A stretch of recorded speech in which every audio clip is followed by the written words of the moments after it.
কোন শেষ ১০টা ম্যাচে জিতেছে মোটে একটাই, তারাই এখন অপরাজিত, অপ্রতিরোধ্য।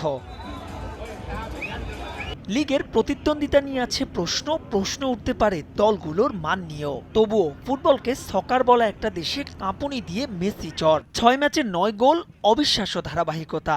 লিগস কাপের ফাইনালে তাই মেসিতেই রোমাঞ্চিত প্রতিপক্ষের ফুটবলাররাও। অনুশীলনে ক্যামেরার ফোকাসের পুরোটাই লিওনেলকে ঘিরে। যে ক্লাবটি শিরোপা জয় তো দূরের কথা, এর আগে কখনোই খেলেনি কোনো ফাইনাল, তারাই এখন বাজির ঘোড়া।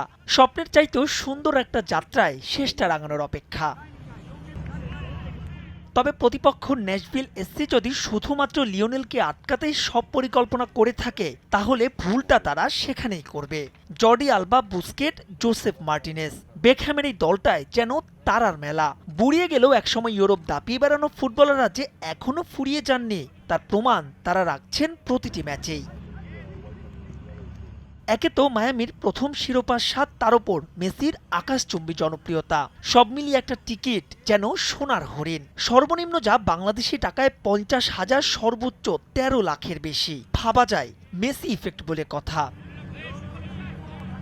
তবে একটা প্রচ্ছন্ন চাপও আছে লিওর জন্য। প্রবল প্রতিপক্ষের বিপক্ষেও সৌদিতে একক নৈপুণ্যে আল নাসেরকে আরব ক্লাব চ্যাম্পিয়নশিপ কাপের শিরোপা জিতিয়েছিলেন সর্বকালের অন্যতম সেরা ক্রিস্টিয়ানো রোনালদো। মেসির সামনে তাই ক্লাব ক্যারিয়ারে ইউরোপের বাইরে প্রথম শিরোপার হাতছানি। তবে জিওডিস পার্কে সব রোমাঞ্চে পানি ঢেলে দিতে পারে স্বাগতিক ন্যাশভিল। কারণ মায়ামিকে হারাতে পারলে টেনেসি অঙ্গরাজ্যের ইতিহাসে প্রথম মেজর শিরোপা উঁচিয়ে ধরবে তারাই। মাহবুব রিমন, সময় সংবাদ।